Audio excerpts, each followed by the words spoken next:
I'm really honored and delighted to speak about this because it's something that I'm very passionate about, and I really hope that we'll have cyberbullying language added to the Elementary and Secondary Education Act. The times, they are a-changin', as we say in the South. You know, when I grew up as a boy, all of our fantasies were about the wild, wild West, and everybody running around and gunslingers everywhere with no law west of the Pecos.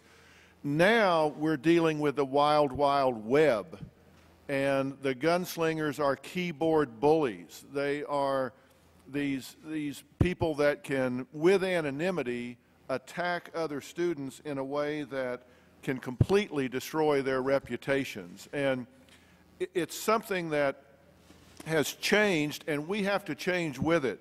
In the past, you know, the bully had size, they had words, they could intimidate someone at school.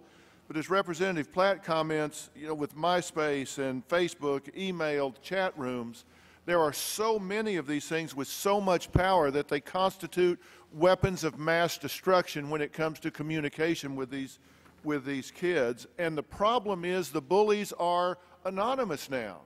So you get even more aggression from them because they don't have to look their target in the eye. And this wild, wild web is completely unbridled. I mean, there are no checks, there's no balances, there's no accountability. Even if they are caught, there are little consequences. And when I grew up, and I suspect when a lot of you grew up, bullying took place by people writing on the bathroom wall or snickering behind somebody's back. And even then, you could move schools if necessary. Somebody could say, look, I just don't want to put up with this anymore, I'm going to move schools. You can't do that now. Even if you leave the bullies and you go to another school, all they have to do is Google that person's name, and here it comes again. I mean, if there was a rumor that she stuffed her bra in the 5th grade, or somebody wet their pants at lunch, something that happened that really was humiliating, embarrassing, they pick it up at the new school, and here we go again. They Photoshop pictures in humiliating poses, ways that can just be so traumatic to a child. And believe me, it is impossible to unring the cyber bell. You cannot unring that bell. Once it's out there, it is out there. And children that have been impacted by cyberbullying are 1.9 times more likely to attempt suicide than the general population. You know, we've seen it. Phoebe Prince, Alexis Pilkington, Megan Meyer, on and on. I get tens of thousands of letters at the Dr. Phil show of kids asking for help about this. It is a serious crisis. 42% of kids say they've been bullied on the internet. 35% say they have actually been threatened. And it's more for minorities, gays, and particularly girls. This is an epidemic, and the problem is there's no place to hide. You know, used to, at least when the child got home, they would be around people that loved them, cared for them, and they would be safe at home. Now, that bully can silently come inside the home. You think your child is back doing their homework, but on their desktop or their laptop, they're getting bombarded by these people that are saying ugly things about them, telling them they wish they would kill themselves. They're going to beat them up the next day. Isolation is the #1 tool of an abuser. And you can never be more isolated than when someone is cyberbullying you, and you alone with that screen are looking at everything that's being said. And children won't talk to their parents about this. They feel shame. They feel embarrassment. They don't want to tell mom and dad, hey, people don't like me. So parents don't necessarily know it. 85% of the time, this goes completely unabated because there's no official crime.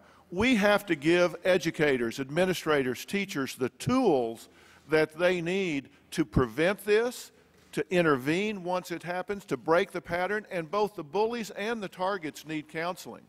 The bullies don't understand the gravity of what they're doing. They just simply don't get that.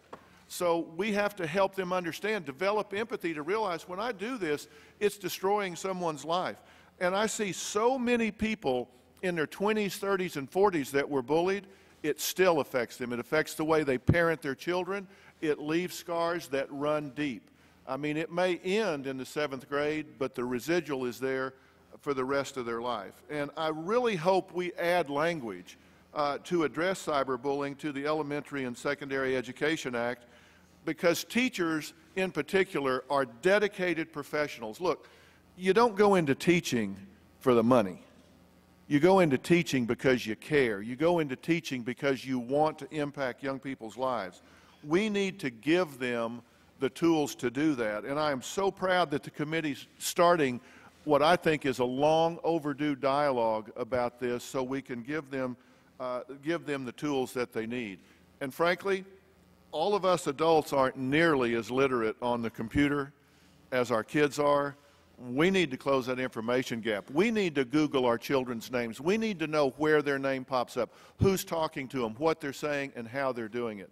And I am just so convinced that by putting this language in the Elementary and Secondary Education Act, we can raise the awareness and give these people the tools to bring this about. So, and I want to tell you that I'm going to continue to focus on this on my platform, and I invite everyone in the media to use their platform to raise awareness about this, to educate parents about this, and put them on alert. So I commend y'all for taking the time to do this. Thank you very much.